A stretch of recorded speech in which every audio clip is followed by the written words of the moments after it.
Hello everyone. Today I want to add my take on the NFT craze for artists that I'm seeing everywhere. This subject seems very polarizing for people, and I see a lot of extreme statements from both sides of the argument. As an artist who's also been investing in crypto since 2017, before this recent craze, I hope I can set some facts straight and help you make informed decisions about how you want to interact or not with the NFT space. Let's get into it.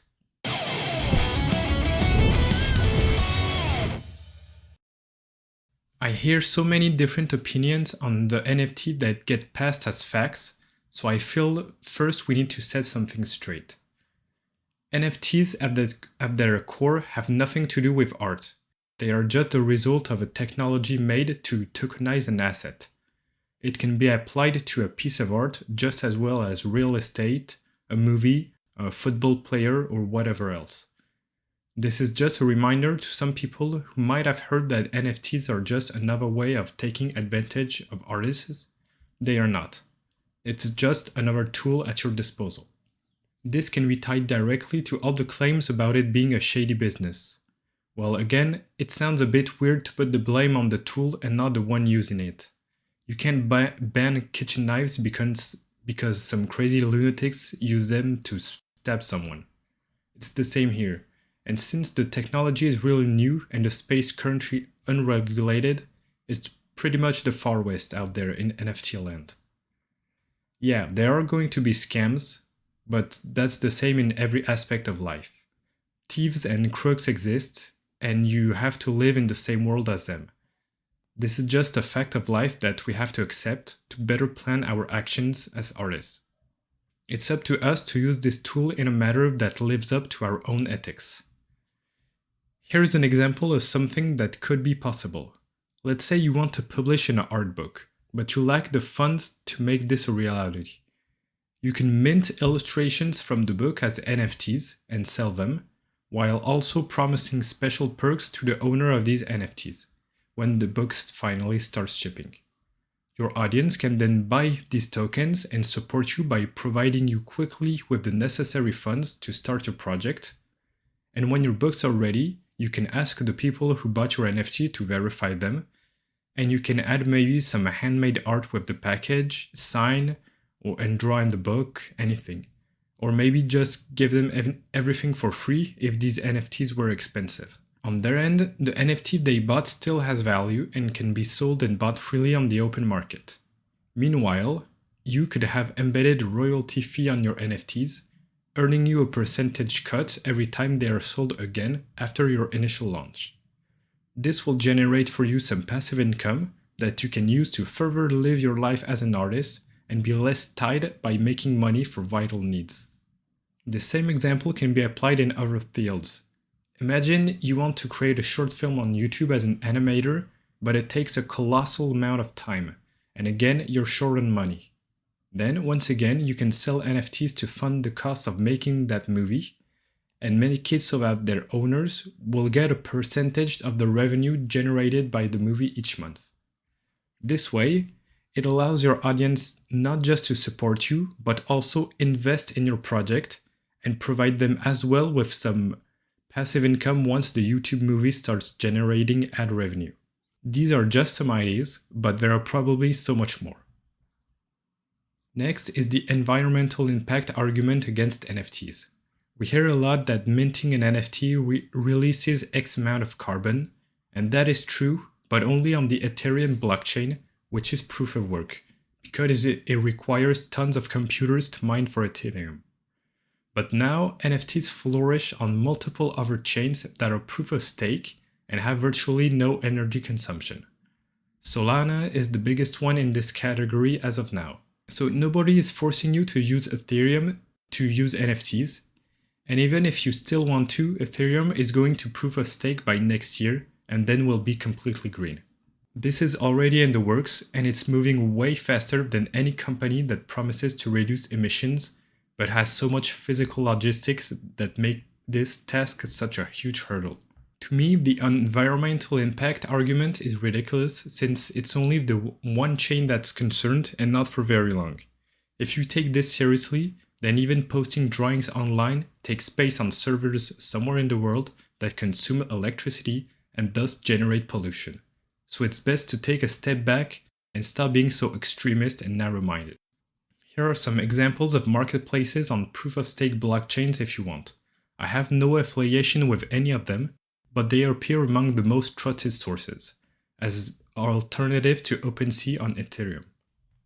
Then there's the issue with art thieves, stealing art and selling them on NFT platforms. I find this absolutely disgusting.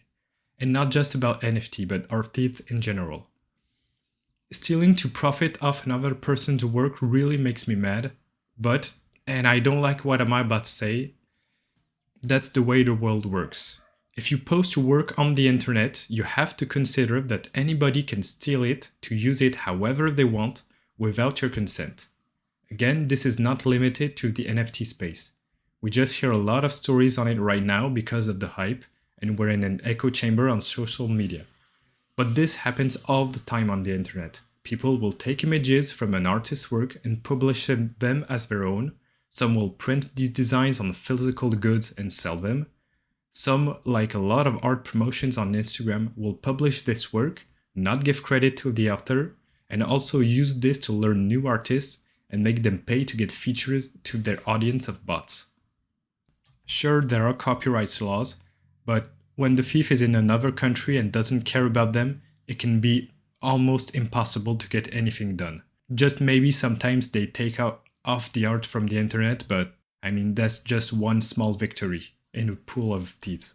And there's probably a lot more ways people are stealing that I'm not even aware of, and it's the same thing as what's happening right now in the NFT world. It's theft. Unfortunately, it is something you will have to deal with if you post your work on the internet. It even happened to me, even though I don't really have a following, I don't really have good art, and I mean, I don't really have anything worth stealing, but it still happened, and I still saw it. So, I mean, anybody can be impacted. Now on to what I feel from the market at the current time. I see so many people thinking this is a get-rich-quick scheme, and just throwing trash online hoping it will sell for the price of gold. It won't. We hear these stories about big brands and celebrities buying a JPEG for millions of dollars, but what about the millions of pieces that won't ever bring a single penny? If you take the time to go to a marketplace, you'll find art varying hugely in quality, and some of it screams at me that it's just people copying what already made record sales. When you go onto the sale history of all these tokens, well, it's empty. They never sold and probably never will. This market, more than any art form I feel, seems to be the most based around the community. Visual aspects is relegated far behind the memeness of a particular set of NFT. People gather around the big communities. That's something quite annoying to me since I care a lot about the visual aspect of an art piece. Take this game, Aurora, for example. I find the in-game graphics pretty nicely done, and I'm genuinely interested to try it out when it goes live. But they released avatars for the game as NFTs on Solana, and take a look at this. I hate it. Every time it's the same generic anime style, it looks just generated with a basic anime manga look, and I don't see any effort here compared to the game graphics. You can see the prices start from at least 20 Sol, which is more than $4,000 by the time of this video, and goes all the way up to 9,999 Sol, which is more than $200,000. The hell with this. To me, this is completely overvalued by the hype.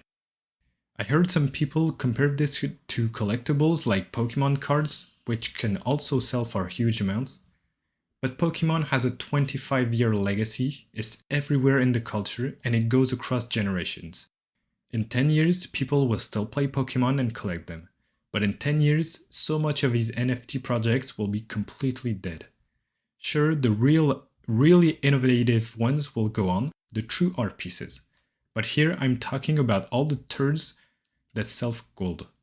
yeah, people will be able to show these in the metaverse on their digital home, blah blah blah.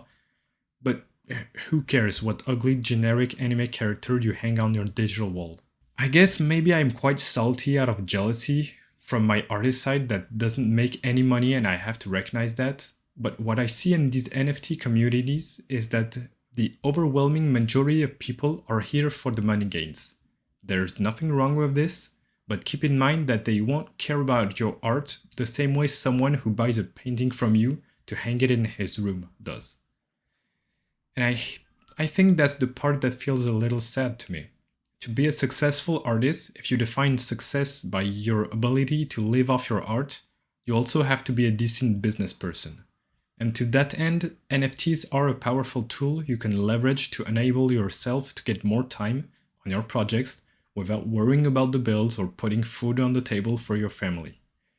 But at the same time, this whole space driven by profits does make me a bit sad, kind of like losing a bit of my passion and soul to the reality of economics.